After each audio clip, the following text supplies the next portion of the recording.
안녕하세요, 여러분. 저는 샘입니다. 오늘은 영양에 대해 이야기하려 합니다.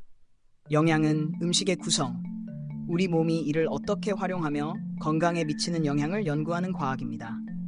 간단히 말해, 영양은 음식이 접시에서 몸으로 들어와 에너지로 변환되고 성장에 필요한 구성 요소와 우리를 활기차게 유지하는 중요한 신호로 작용하는 과정을 연구합니다. 이는 과일과 채소 속 영양소부터 섭취하는 열량과 소비하는 열량 사이의 미세한 균형까지 모두 포괄합니다. 이 분야는 다양한 음식이 우리의 기분, 활력, 심지어 노화 방식에 어떤 영향을 미치는지를 탐구하며 단순한 과학을 넘어 삶 그 자체와 깊은 관련이 있음을 보여줍니다. 분주하게 움직이는 주방에 들어선 모습을 상상해 보십시오. 그곳에서는 각각의 재료가 저마다의 역할을 하여 소량의 소금과 한 줌의 향신료가 어우러져 몸과 마음을 동시에 보듬는 식사를 만들어냅니다. 영양도 이와 비슷합니다.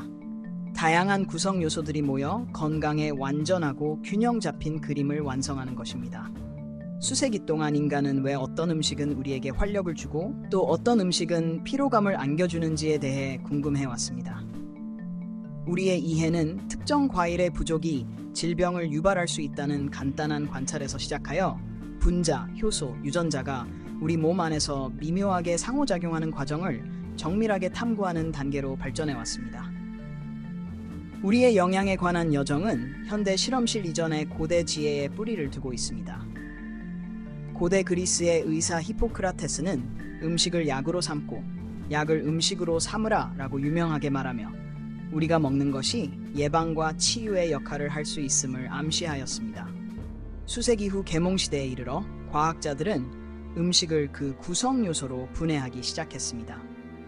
앙투안 라부아지에와 같은 선구자들은 음식을 기계의 동력을 공급하는 연료에 비유하며 음식 속 에너지를 측정하였습니다. 자동차가 움직이기 위해 휘발유를 필요로 하듯 우리 몸도 움직이고 사고하며 살아가기 위해 음식을 필요로 합니다. 19세기가 시작될 무렵 독일의 화학자 유스토스 폰 리비히는 음식이 생명의 화학적으로 필수적인 원소들로 구성되어 있다는 개념을 제시하였습니다. 그의 연구는 단백질, 지방, 탄수화물, 비타민, 미네랄이 각각 우리 건강에 독특한 역할을 한다는 이해의 기초를 마련하였습니다. 이러한 영양소들을 스포츠팀의 구성원에 비유할 수 있습니다. 각 구성원은 특정 위치와 책임을 가지고 있습니다. 단백질은 조직을 구성하고 수리하는 수비수와 같으며 탄수화물은 일상활동에 필요한 빠른 에너지를 제공하는 미드필더와 같습니다. 종종 오해받는 지방은 상황에 따라 공격이나 수비로 전환하는 미드필더처럼 에너지를 저장하고 비타민 흡수를 돕으며 장기를 보호합니다. 영양학의 위대한 돌파구 중 하나는 비타민의 발견이었습니다. 비타민이라는 용어는 불과 한 세기 전에도 존재하지 않았습니다. 18세기에 긴 항해를 하던 선원들은 원인을 알 수 없는 질병에 시달렸으나 스코틀랜드의 의사 제임스 린드가 괴열병이 감귤류 과일의 부족과 관련이 있음을 밝혀내었습니다. 린드의 단순하지만 깊이 있는 관찰은 아스코르브산이 필수 영양소임을 확인하는 계기가 되었습니다. 그의 연구는 영양이 생존의 문제였던 시절을 상기시키며 모든 식사가 심각한 질병을 피하는 열쇠였음을 보여줍니다. 과학기술이 발전함에 따라 연구자들은 영양을 단순한 재료 목록 이상의 것으로 인식하기 시작했습니다. 섭취한 열량과 소비한 열량이 대체로 일치해야 한다는 에너지 균형 개념이 등장하였습니다. 이 개념은 마치 수첩의 잔고를 맞추는 것과 같이 기본 원칙을 강조합니다. 즉, 어떤 영양소가 너무 많거나 너무 적으면 최적의 건강 상태에서 벗어날 수 있다는 것입니다. 마치 요리 예술이 균형, 조화, 타이밍에 관한 것처럼 영양학 역시 그러합니다. 우리 몸은 단순한 기계가 아니라 미세한 영양소 불균형조차도 예상치 못한 결과를 초래할 수 있는 복잡한 생태계입니다.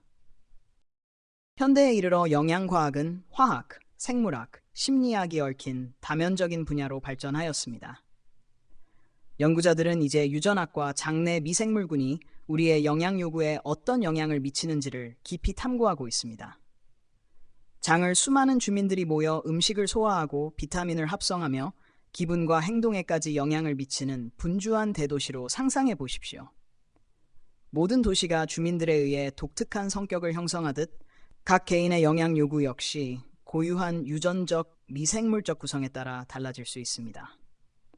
개인 맞춤 영양학이라는 이 신흥 분야는 현대 과학의 최전선 중 하나로 개개인에 맞춘 식단의 가능성을 제시합니다.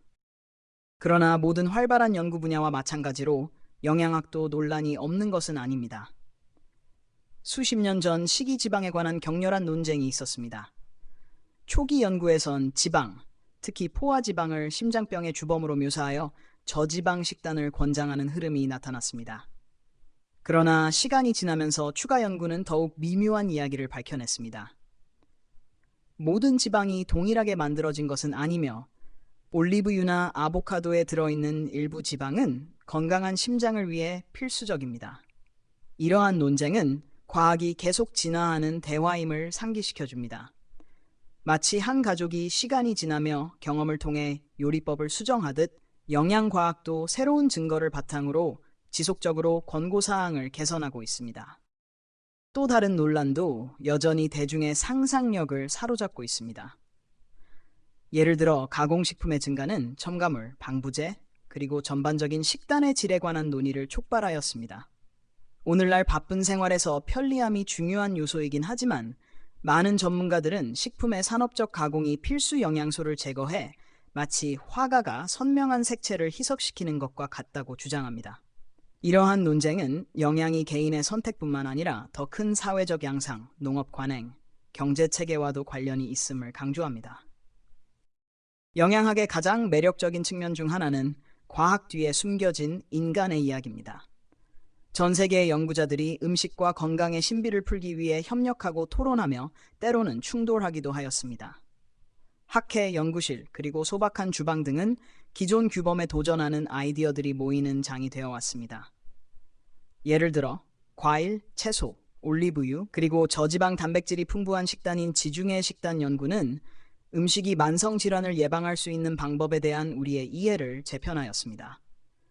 이처럼 문화적 관습과 요리 전통은 과학적 탐구에 영감을 주어 영양이 생화학만큼이나 유산과 공동체와 깊은 관련이 있음을 증명합니다. 영양에 관한 이야기는 일상 경험 속에서도 엮여 있습니다.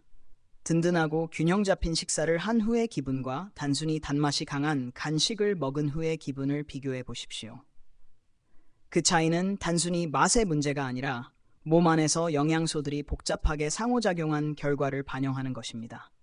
마치 잘 조율된 오케스트라가 교향곡을 연주하듯 균형 잡힌 식단은 심장의 일정한 박동에서부터 뇌 속 신경세포의 리듬감 있는 작동에 이르기까지 다양한 신체 과정을 조율합니다. 특정 영양소가 부족하여 한 악기가 음을 벗어나면 전체 연주가 흐트러질 수 있습니다. 수세기에 걸쳐 엄청난 발전이 있었음에도 불구하고 영양학은 여전히 많은 미해결 문제가 남아있는 분야입니다. 연구자들은 여전히 개인마다 최적의 다량 영양소 균형이 무엇인지, 그리고 수면, 스트레스, 운동과 같은 생활 방식 요인이 식단과 어떻게 상호작용하는지에 대해 고민하고 있습니다. 유전자와 음식의 반응을 탐구하는 신흥 분야인 영양유전체학은 우리의 발전과 아직 남아있는 미스터리를 동시에 보여줍니다. 이는 자연의 많은 비밀을 풀었음에도 불구하고 완벽한 건강을 위한 처방은 여전히 진행 중인 작업임을 일깨워줍니다. 여러 면에서 영양의 역사는 인류 문명의 진화를 반영합니다. 초기 인류는 채집과 사냥을 통해 생존에 필요한 양분을 제공하는 식물과 동물을 점차 발견해 나갔습니다. 시간이 흐르면서 농업혁신은 사회를 변화시켜 안정된 공동체를 형성하게 하였고 결국 정교한 요리 전통을 지닌 복잡한 문화로 이어졌습니다. 오늘날 우리는 고대 치유사부터 현대 과학자에 이르기까지 수많은 이들이 영양의 거대한 퍼즐에 한 조각씩 기여해온 그들의 어깨 위에 서 있습니다. 이 여정은 아직 끝나지 않았습니다. 새로운 연구들은 기존의 가정을 계속해서 도전하고 있으며 대사체학이나 첨단 영상기술과 같은 신기술들은 우리 몸이 음식을 처리하는 방식에 대한 새로운 통찰을 제공하고 있습니다. 여전히 식이보충제와 자연식품 간의 논쟁, 식품 첨가물이 장기 건강에 미치는 영향, 그리고 현대의 비만과 당뇨병 전염병에 대응하는 최선의 방법에 대해 토론할 필요가 있습니다. 새로운 발견 하나하나가 끊임없이 발전하는 캔버스에 한 획을 더하며 과학이 정체된 것이 아니라 역동적이고 지속적인 대화임을 일깨워줍니다. 다음 식사를 생각할 때 우리의 영양 이해를 형성해온 풍부한 아이디어, 실험, 이야기들을 떠올려 보십시오. 접시에 담긴 것은 단순한 양분이 아니라 수세기에 걸친 인간의 호기심, 실험, 인내의 결실입니다. 다채로운 과일, 채소, 곡물, 단백질의 배열은 지식을 향한 우리 종의 끊임없는 추구를 증명하는 것으로 과학의 우아함과 인간 경험의 따스함이 어우러진 여정입니다. 결국 영양은 예술이자 과학입니다. 음식이 우리 삶에 활력을 불어넣는 방식, 우리 몸이 화학적 신호를 통해 소통하는 방식, 그리고 사회가 함께 건강과 행복을 증진할 수 있는 방법을 탐구하도록 초대합니다. 집에서 새로운 요리법을 시도하는 요리사이든, 몸을 더 잘 돌보고자 하는 사람이든, 한 입 한 입에는 발견과 논쟁, 그리고 생명의 본질을 이해하려는 인간의 끊임없는 탐구의 이야기가 담겨 있음을 기억하십시오. 오늘은 여기까지입니다. 다음 편에서 뵙겠습니다.